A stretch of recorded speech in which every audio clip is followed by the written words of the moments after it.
It's day 87 of the Shacknews Awards deliberations. Uh, for frame of reference, the Game Awards have come and gone, and we're still here, uh, honoring all sorts of games, all sorts of different awards.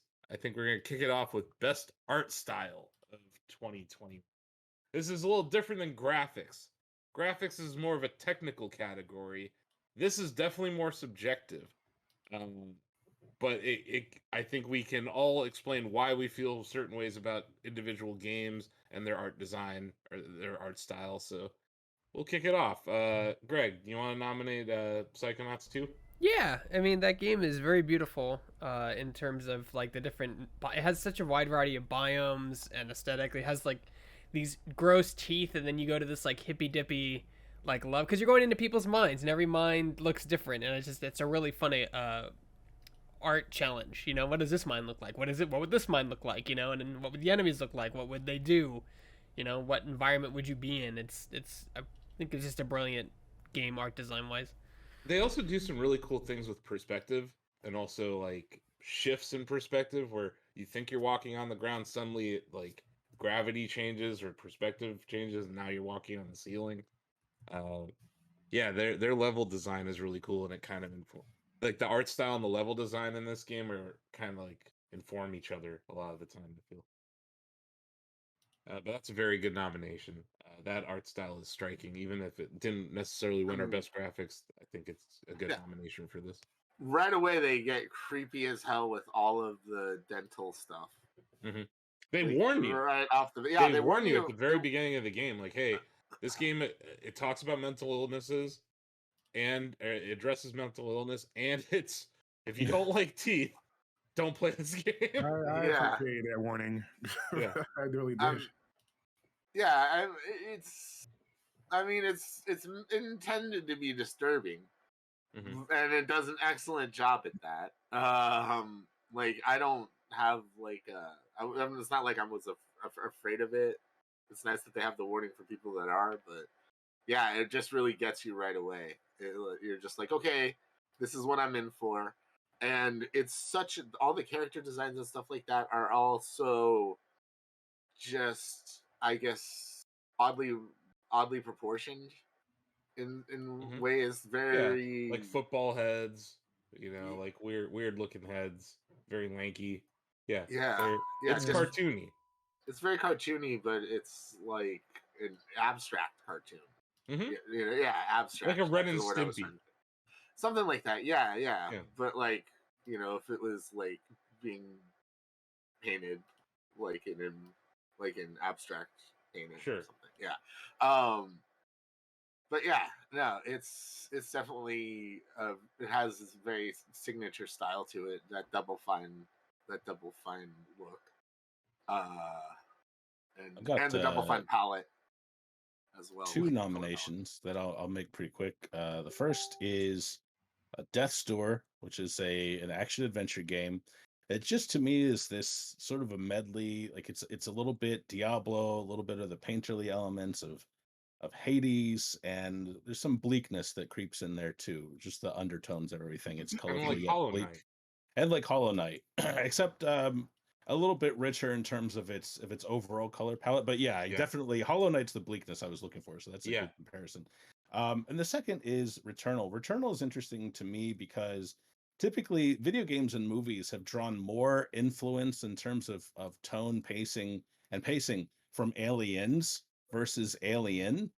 Returnal feels like it could be like the middle entry between Alien and Aliens, but there's also there's just a lot of I see a lot of H.H. Geiger, not necessarily in the creature design, which I'll get to in a minute, but just in terms of the terrain, it feels like a lot of the planet that we would see in Alien movies, and just the creepy music. It knows exactly when to kick in. We get a lot of Ripley from the main character. But interestingly, what I really love about this is kind of the dichotomy of some of the monsters, which look like the machines from the Matrix, which I thought was cool. It's a design you don't see referenced very often. Whenever there are tentacle monsters, they're invariably compared to Cthulhian and Lovecraftian horror.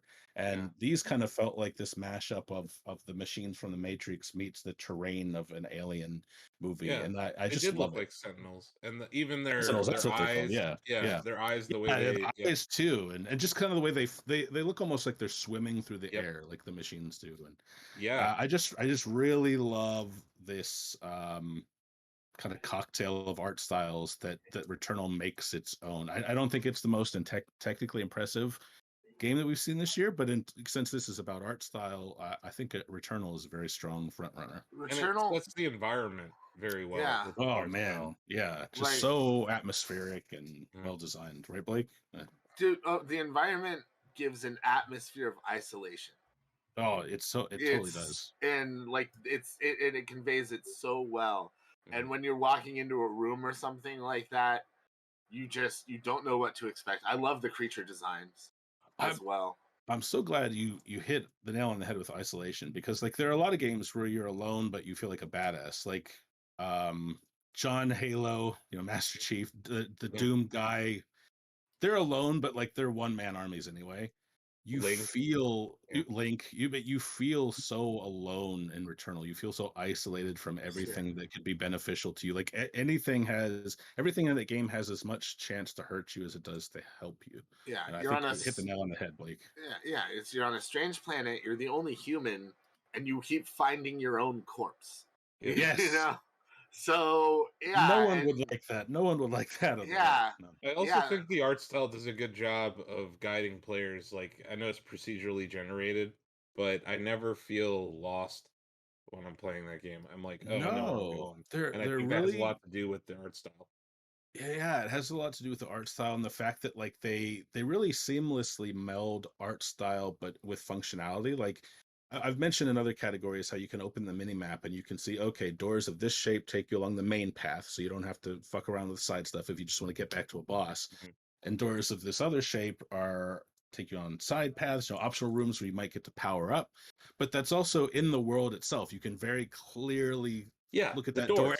It doesn't look like this is a video game door. It looks like a natural part Yep. of an environment built by the species that predated you there. Yeah, I'm glad you brought up the doors. That's specifically what I was thinking of. Yes. Was yes. like, I know, okay, this door is going to lead me to this kind of thing, and that's going to lead me to, like, you learn that. Like, the game teaches you that pretty early on, and it I think games that are procedurally generated can be confusing at times to people, but that little thing helped me play through that, I think, way better, and that speaks to that environmental design aspect of what we're talking about here. I think Returnal is that's a great really nomination. interesting point too, because usually when someone says art style, like my brain immediately goes to things like Psychonauts, for example, is a really good one, right? Because it has a unique character model, but like art can be as simple as what you're saying. It can be like the shape of a door, like the way it's used. It doesn't have to be complicated. It doesn't have to be a cartoon, or it doesn't have to look like something from Pixar. It can just be communication. Form and function, make it right? exactly, and make it like extremely functional. That was actually huge for me, and it didn't occur to me immediately when I started playing Returnal. It actually took because I don't read things on screen, so it might have told me it did that, but it took me a minute to go, oh wait, I can just right through there. Cool. Like I should also say it takes a nice cue from Doom Eternal. Like with Doom Eternal, id Software was like, you know what, this is a video game, so let's just color code all the ammo, all the guns, so like, oh, green shotgun shells or whatever it is. Returnal does that too with the items. Like, that green either heals you or boosts, it's kind of like a heart piece towards your maximum health. Purple is a modification that may hinder you as well. Blue is this, and it's all very easy to see. So if there's an item across the screen, like often what I'll do is I'll step into a room. If I know it's bigger and there are a lot of peaks and valleys, I'm like, okay, I know there are monsters wandering around, but over there I see health, so I should remember that. Just I kind of take the lay of the land so that I know where to grab things as soon as the heat of combat starts. And I really, this game is just the art style is such a perfect blend of form and function for me this year. Does anyone else have anything to say about Returnal before we get another nomination? No, I think we covered that. Who else has a nomination for this guy? I have a nomination for we this got category. 3. Okay, let's start with Blake. Okay. Okay. He raised his finger first. You see, just like in grade school, you raise your hand, you go first. I'm nominating Lost in Random. Yeah. I see the art style of this game, and I immediately hear a Danny Elfman orchestral piece in my head. Like it like invokes The Nightmare Before Christmas in a lot of ways. You know, it's got that Tim Burton flavor. That, and I love, like, you know, as a 90s like hot topic goth mall kid, I love A Nightmare Before Christmas. When you see some of the NPCs in that world, like they're like out of Beetlejuice, like it's or like out of Coraline. That's cool. Yeah, That's absolutely. Cool. It's all of that stop motion animation stuff that Tim Burton has helped produce. Is very much a game that looks just like that. And even the card art is really good on the cards that you use when you play the game.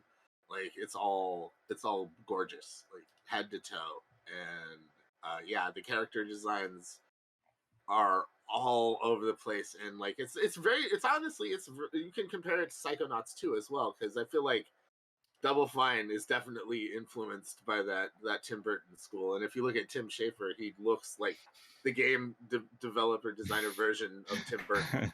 You know? Yeah, that's true.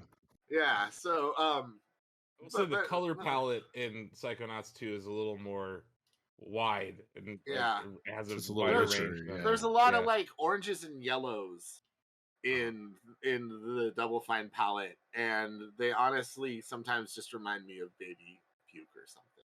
Like that's me personally. Like those tones they're not my favorite. Wow. Wait, so do you think the Cleveland Browns remind you of Baby Puke too? No, because that's totally different. Okay. Every Xbox 360 game was orange and yellow. You know, look, I don't think I really need the orange box. I think you can just look at Psychonauts, and you can look at like Double Fine's like art in general, and you can see what I'm talking about. Like they have very like muted like colors, and like I don't know, I prefer like more vibrancy. Like Sonic the Hedgehog is like one of my like favorite like color palettes in video games. I totally get what you're like. I prefer Dark Souls 2's palette to 1. Sure.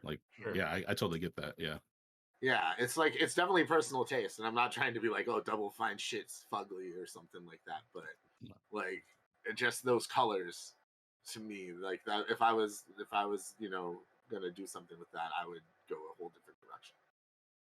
Okay, well, that's a good nomination. Lost in Random is a striking art style. Yeah, I think it deserves a nomination. And another indie game. I'd like to Death's Door and Lost in Random were both indie games. I think it was very close between Bill and Ozzy in the hand raising. I'm gonna give it to Ozzy. I would actually like to make my case for The Artful Escape. And The Artful Escape is it's a narrative-based game about a guy trying to find his stage persona. And part of finding his stage persona over the course of this, I would say 4 or 5 hour game, is you're going through like these really psychedelic dream sequences.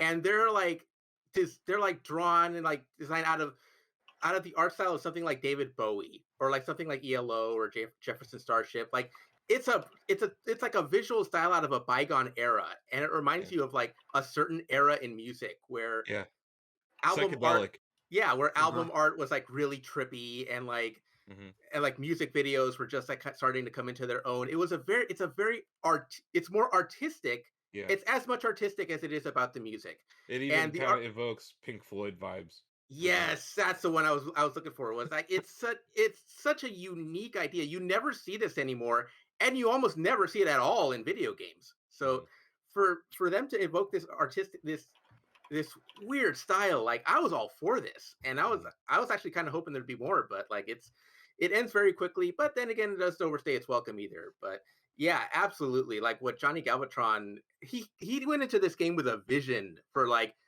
you know, nobody does this anymore. And I want to bring back like this age of Bowie, and he totally does it with this, and I absolutely love it. Age of Bowie. All right, that's invoking David Bowie. is a very serious thing, Ozzy. Dude, I go, mean, go play it. It's on Game look, Pass. he was Ziggy Stardust. I feel like I understand, but you know, Bowie And is. don't forget the spiders from Mars either. I feel like any Yeah, I game think when you it's utilize a lot of color is like really I think I love color in games. Like the more color the better, and I feel like some games like Returnal, like they're going for a certain mood where they use a lot of color in projectiles, but in the environments they want to keep it dark because they want to keep it mysterious, kind of spooky.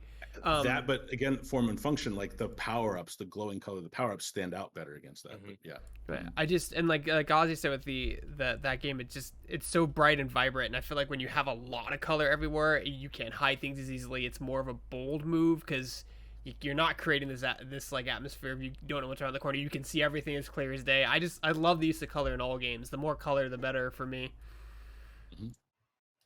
I like the background art a lot, but the character models have that like the character models aren't great. The push pin effect. It's that push pin effect. They all look like they've got like push pins in them, and like it looks like it's like done in Flash. I think that's like my one complaint there is like the background art and like everything happening around the character is amazing, but like the characters themselves are kind of flat. Yeah, I have a nomination real quick. It's an indie game that I think kind of slipped under people's radars this year. Maybe not at Shacknews, but just on the broader gamer discourse. And it kind of involves coloring the game itself. But Chicory, a colorful tale. It's not necessarily going to win this category, but I think they brought an interesting idea when it came to like actually including art in the game. Like you're part of it. You know, you're part of coloring it. I just think they should get a shout out. Yeah, that's cool. It's adorable, and you want to talk about a color palette that I like. Like that's like super pretty colors. Yeah, but yeah, it's a neat game. It actually involves like your own. You can like paint in it, kind of thing. So I think it's that's a neat one, and it's different than a lot of these other nominations I've thrown in there. Bill, you had a nomination, right? I did. I had to mute for a second, so if someone brought this up, correct me. But I just wanted to. I don't know if I'm going to vote for it, but did we bring up It Takes Two yet? No. Yeah, it kind of stood out to me, like especially the characters. I thought that when you shrunk the characters down, they did a really good job on the character design there. I thought they did a really good job on the boss design. Like, you know, some moments that really stuck out to me, like the eyeballs and the vacuum cleaner was really cool. I think there are better games, but I just thought it was nifty art and wanted to bring it up. I think the character design is excellent in that game. Like the Book of Love, but also the main characters, even the daughter. Like I think they did a good job because that's an emotional story, and if you have blank faces staring at you that can't really emote, that's not gonna land as well. I thought they tell an amazing story with those characters, and I think the character design to me sticks out a lot, and some of the level design too is impressive from an art perspective. Like the vacuum cleaner level, just the way that those hoses are, like the little things in that game that they put in. And once again, like what we're talking about with Returnal, I think is we can bring up a similar point with It Takes Two. They inform gameplay with art style in It Takes Two in a way that makes the platforming segments very enjoyable and almost very intuitive. So yeah, I agree with that nomination. It has a very unique art style, and it's just fucking. You might talk me into my own nomination. Anthropomorphized things in those games, the boss fights in particular, are really great. That vacuum cleaner, that first boss fight, is fantastic, and I really like the design of that creature a lot. And then it's freaking suck its eye, feed it its eyeballs through its hands. Just like the vacuum cleaner, right? Like the inside of it. Like it's just so wild. Like you see like it's this massive world, and I think they did a really good job of kind of being like over the top with it, but also, you know, leaving. Well, the way everything looks to scale too is like really noteworthy in that game as well. And I think that the puppet the character designs are adorable. Mm-hmm. That's a solid nomination. This is a stacked category this year. They got Barney Rubble eyes, man. They got those Barney Rubble I threw a visual aid in for the Artful Escape in Slack. Nobody watching can see this, but I'm sure by this point Greg will have put in some B-roll somewhere. Maybe. Yeah, I mean, I did the review on that game earlier this year, and I guess I came away feeling different about it, and never really got into the art style or the music stuff like that. It felt more like the art off of an early '90s Girls Trapper Keeper with all the neon and dolphins and sparkles and all that stuff. And when I think of like Rock Odyssey and all that, I think more something like heavy metal, the darker, more lava lamp, acid trip type stuff. And for a game where a guy was, looking to play all folk music, it all felt out of place and kind of forced.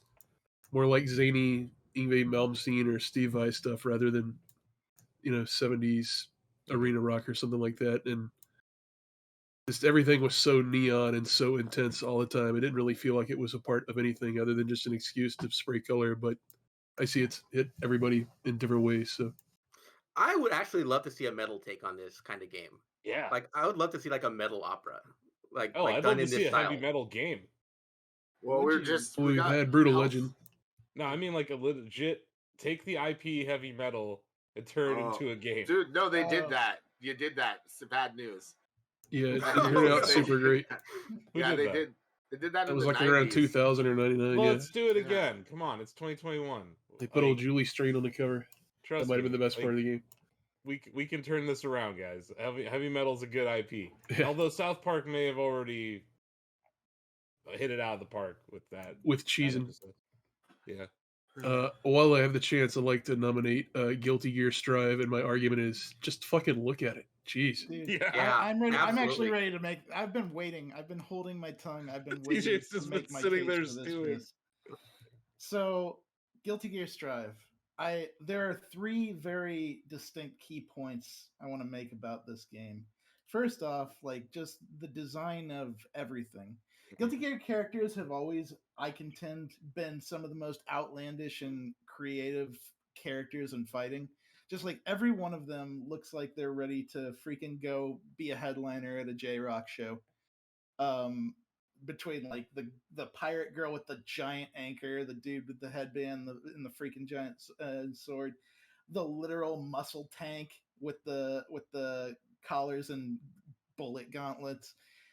And like in Guilty Gear Strive, they just like have continued to up their game so much in character design. Every one of them looks cool as hell and is just as much fun to play, but that's for another thing. In the backgrounds, like every stage in Guilty Gear Strive is vast and exciting, and they added stage transitions this time where if you break them through the wall, you end up in an entirely different area of the stage that you're fighting in, and every part of it just like feels like you're fighting through a vast environment. Yeah, that was something that was in Fighters as well, and I can tell you, like it got pop-offs at Evo when it would happen, right? Like people are like, oh, like it just adds. I just want to like say that the presentation overall of Guilty Gear Strive is just impressive. Like from menu to getting into the game, like just the pre-game, post-game, like everything about it, they nailed from an art perspective. And I love that design between Dragon Ball Fighters and Guilty Gear, that Arc System Works just keeps pushing fighting games into new realms in terms of art. Like they look like two of the most gorgeous games I've ever played. This is a striking color palette. It's a striking character design. It's a striking environment design. And then going forward, like animation. The animation in this game is clean as hell from top to bottom. Like every attack, every movement, and then the supers, which like move the camera in dynamic ways, which they did in Dragon Ball Fighters, but also every super attack in Guilty Gear Strive is hype as hell and feels like it's about to just like crush the entire freaking game. Yeah. Their animations have just gotten better over the years. And then finally, I want to talk about like how the environments affect the already lush color palette. And I'm doing another thing and putting a visual aid in chat as well. The stages actually affect the color palettes of the characters in both terms of shadow and light, and how That's cool. and make them look vastly different depending on where you fight. So like you'll see, depending on the color, like no matter what colors you pick for your characters, where you're fighting can really affect the art style of the characters that you're using. It's so cool how adaptive, like, because we've had 2.5D fighting games for quite a while now, but you don't often see the color palettes change up that much in reaction to the places that they're fighting in. Because this one has a real-time lighting when all the other games were faking it. Yep. Mm-hmm. And you see that in this game where like you move from like an open area on a cliff to the underside of like an arch, and the lighting and shadow affects the character lighting. It's super cool how they've designed the like dynamics of how this affects the art style in Guilty Gear Strive, and I think it's a masterpiece visual spectacle for from top to bottom for a fighting game. Yeah, I was gonna bring on Guilty Gear if you didn't. You know, it's both distinctive but also really fun to watch from a spectator perspective. So even if you don't play the game, it's entertaining just to see the visuals of the distinctive characters and how they all stand out individually. Me. So That's me. Yeah. I'm trash at this game, but I like watching it. Yeah, the way I look at it is I imagine I'm a PR person for a video game publisher, and I'm at a show like E3 or PAX, and say I've got access to every single game released in 2021, but my job is to put something on a monitor that catches somebody's eye that walks by my booth in 3 seconds. This is clearly the game that I picked, and that's why I would go along with TJ's nomination. Yeah. No, it's a tag team nomination here for Guilty Gear Strive. I have another one I'm gonna throw out there, and I'm not sure. I think this is kind of divisive. Some people like it, some people don't. I think Metroid Dread has a great art style at times. It has an amazing color palette. I think some of the bosses are just some of the best Nintendo art I've seen in a long time. The scale of the bosses too. The scale of the bosses, but also the detail. Yeah. And I know like not the highest end hardware or whatever, not pushing 4K, probably not the best lighting effects or whatever, but what they do, and I always say this about Nintendo, what they do with less at their art department always impresses me. And Dread is one of those that you're just like, wow. There's several moments where I take a lot of screenshots on my Switch. It's like a large amount of my storage usage on my original Switch was screenshots and videos. And yeah, I take so many pictures in Dread. It's gorgeous. And it's in a different way than almost every other nominee here. Like I think it's, Samus is a very iconic character for some fans, right? And they changed her suit up, at least at the beginning and even throughout the game, and it just still is iconic despite looking different. And I think that's what's cool about what they did. Yeah, no, and then I love all the blues and like whites. Yeah, I'm a huge. I love the color blue. So like, and I like teals and like all those kinds of that color palette. Just it resonated with me a lot. I enjoyed the Arcel and Dread. The way that Samus's suit evolves and changes shape and color throughout the game. Like I really noticed power ups based on the suit you're wearing for the heat, the heat shield or whatever. Yeah, like it's cool. Yeah, I really dug it. But yeah, I do just want to hammer the boss battles are just striking. Some of the best art I've seen, but from Nintendo. Oh yeah, absolutely. Yeah. Any other nominations? This category is fucking stacked. We could do a top 10 art styles list at this rate. Damn, we really could. I wouldn't be mad. I love all these games. Like anyone who says this is a bad year for games, go look at this list and then shut up. But yeah, any other nominees? No, I think we're good. Yeah, 20. I'll start with David. What you got? What's your vote here? You sticking with Returnal? I need to pass. Oh, okay. Yeah. Denny, are you on the Guilty Gear train with TJ and Chris? Man, this one's tough because I really like the Psychonauts 2 art style too. Mm-hmm. You know, and I feel like that's I was all in on that. I'm gonna pass for now. You could I just gotta do think about Lost and Two Random. passes. Lost Two and Random passes. could be a little compromise. Those are your passes for the day. That's burned. Okay. I mean, it's a good category to pass on because That's there's fair. a lot.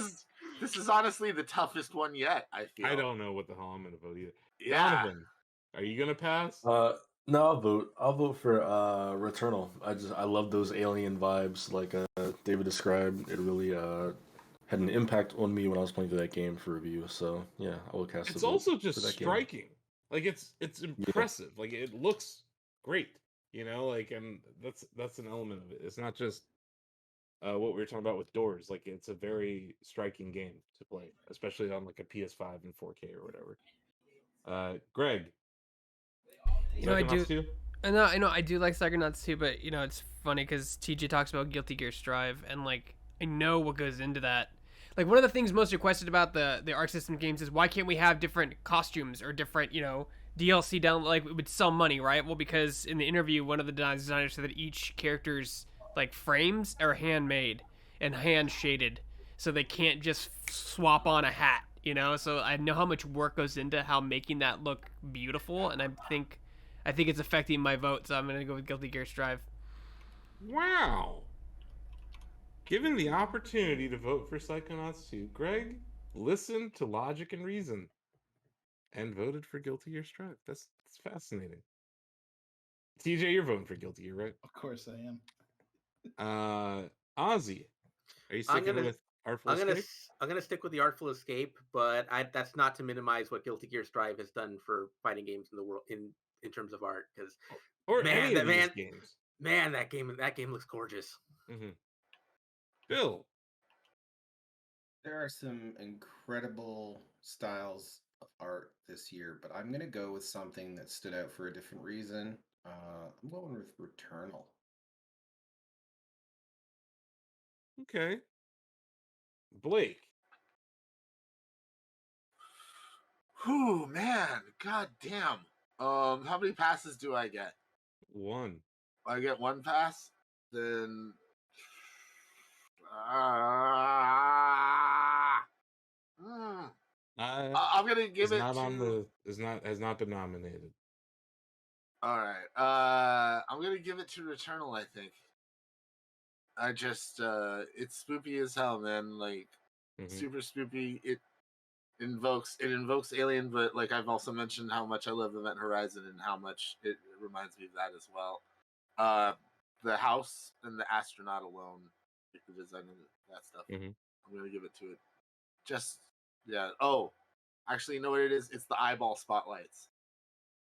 The eyeball spotlights are the creepiest fucking thing in a video game in a long ass time. So I'm gonna give it to them for making spotlights scary as shit. That's fair. This is hard. It really is. I like all these games. I think they all had amazing art styles.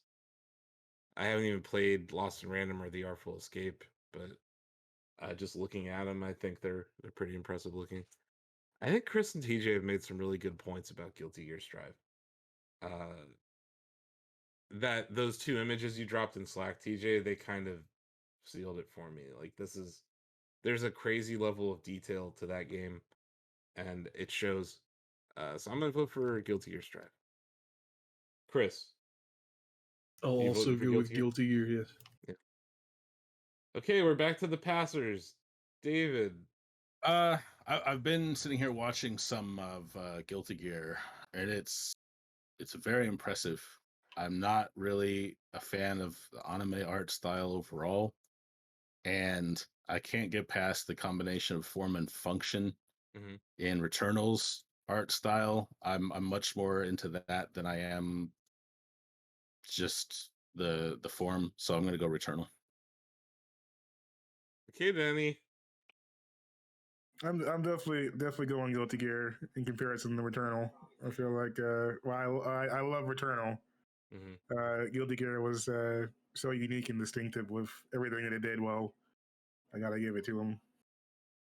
Okay, we do not have Sam here today, correct? So let's see. Did he happen to pencil in this category? He did. He's Greg today. Oh, yeah, he voted Sam for said Psychonauts. Psychonauts. Sam says Psychonauts too.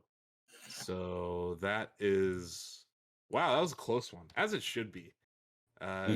All these games, yeah, I struggled, but like And obviously I mostly didn't indie even games too. I didn't vote for either of the games I nominated. Yeah, it's tough. It's because that's a tough one. I feel bad that any of these games had to lose this category. And I don't know. Maybe we'll make Greg do top 10 lists next year for art style. Yeah, because you hit the nail on the head. There was a lot of gorgeous visuals this year, a lot of distinct, like, not even necessarily the best graphics, but like really awesome art styles. Yeah, like coming out of unique games that this really year. stood out. And even just this list: Psychonauts 2, Death's Door, Returnal, Lost in Random, Artful Escape, Chicory, It Takes Two, Guilty Gear Strive, and Metroid Dread. Every single one of them looks amazing, and they're all great games. This is the hard part of the deliberations here, but congratulations to Arc System Works and the team over at Guilty Gear Strive. You are our best art style of 2021 here at Shacknews.